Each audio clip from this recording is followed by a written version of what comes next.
Mrs. R here, coming to you live from her kitchen.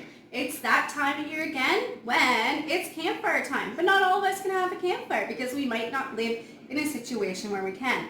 But we still want to enjoy tasty, yummy s'mores. So guess what we're making today? We're making s'mores without the campfire, and they're going to be super delicious. So let's enjoy. And quite frankly, today's been pretty hot, so a campfire may have been way too hot. Let's get started. Make sure you're going to talk to an adult and see if it's okay to start cooking. You're going to put something on your head or have your hair tied back if you have long hair. Throw on an apron and wash our hands.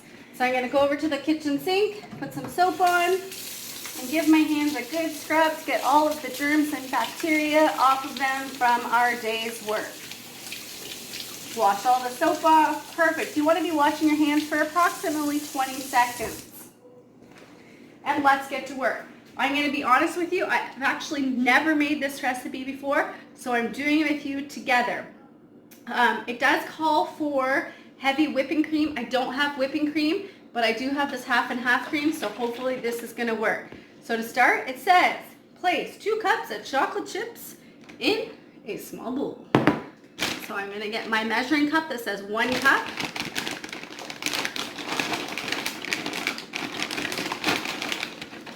I think I might have 2 cups. That seems like a lot of chocolate chips, but let's try it. Let's see what we get. Close that up and get it out of the way. And then it says in a small saucepan, bring half a cup of cream just to a boil. So I'm going to open up my cream here. Brand new thing of cream. I'm going to pour it over the pot so I don't spill any anywhere. There we go. Put that on the hot burner.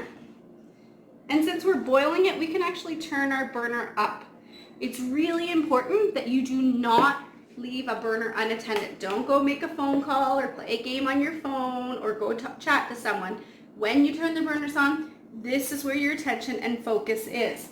So I have my cream heating up here, and what it says we're going to do, as soon as you start to see the cream bubbling, take off the burner and pour over the chocolate chips. So then we're going to pour over these yummy chocolate chips, and it says stir with a whisk until smooth. Keep on whisking. At first the chocolate and creamy mixture may look separated, but don't panic. It will smooth out with plenty of whisking, so we just have to keep whisking it. And then we're going to cool to room temperature until mixture reaches a spreading consistency. So if you take a peek over here, you can see our cream is boiling. That did not take long at all. So since that started boiling, I'm going to turn my burner off because we are done with the burner for this recipe. I'm going to pour that over my chocolate chips like it suggested.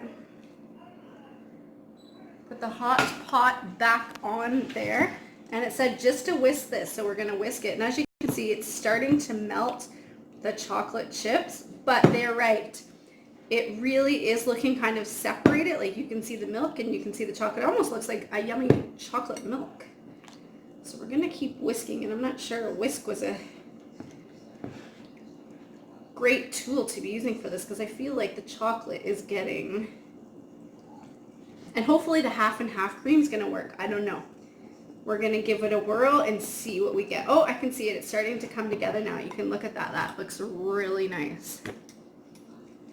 So I'm going to keep whisking it here just to make sure that it's, I can still feel some of the chips a little bit chunky, so that's why I'm going to keep whisking, just to make sure we get all of those chips melted in there. But that was pretty amazing. That actually heated up pretty quickly and melted those chips pretty quickly.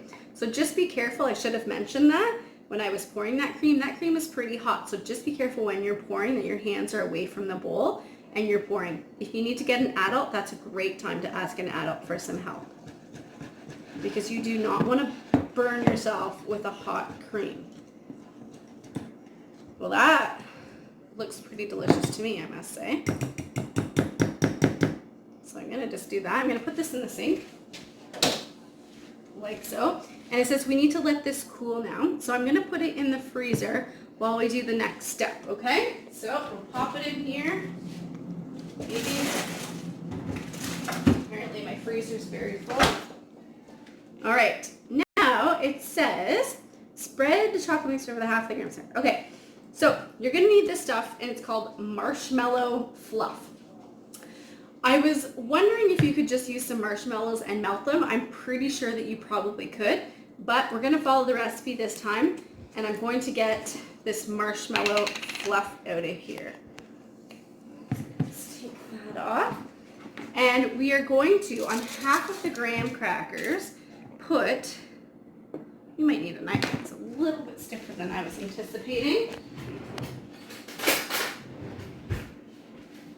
It's been sitting up in my cupboard for a while waiting for a rainy day such as this. Well, it's not raining, it's really hot today. Holy jumpins. Okay, so we have a little bit of marshmallow fluff. We're gonna put it on half of the graham crackers.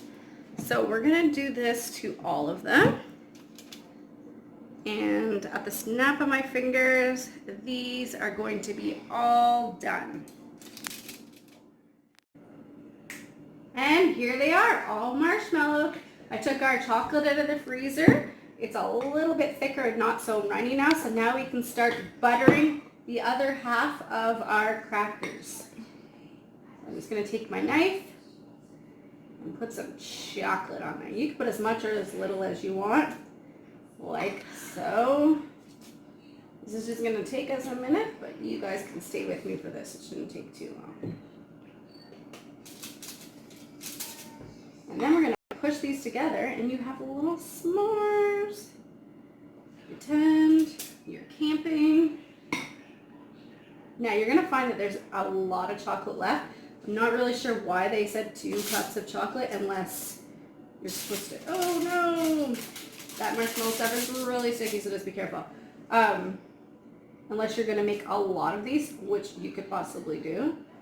Because you can put these in an airtight container. Come on. And save them for a rainy day or when you're just hoping for some s'mores.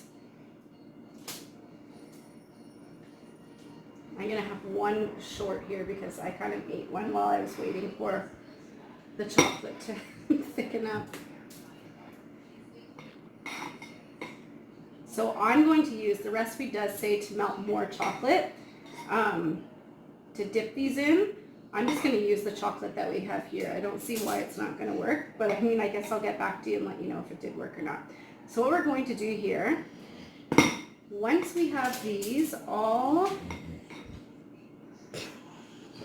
oh, my dog is having a dream over there. Not sure if you guys can hear her, but she's snoring and making noises.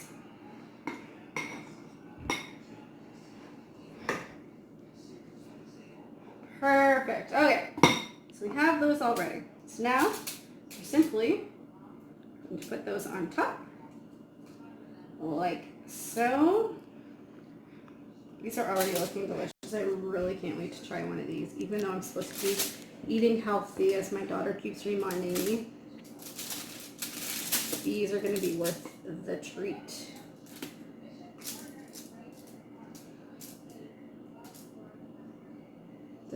Delish. And now you can have s'mores without the campfire. Although campfires are nice too. But if you're not able to, you can have s'mores without the campfire. So now what you do, when you have that little beauty all together like that, just kind of squish it together a bit. And then you're going to take one end and just, so we might have to melt this a little bit more for this.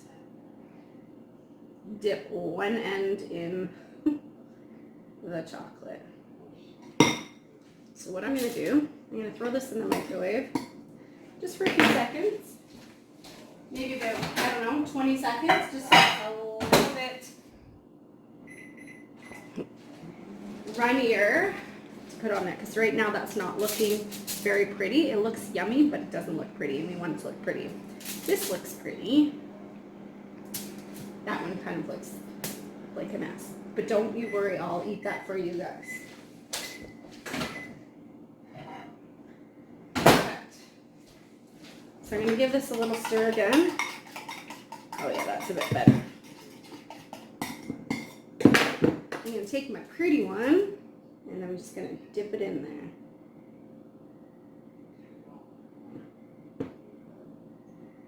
Perfect. And that's all you do. Just give it a little dip.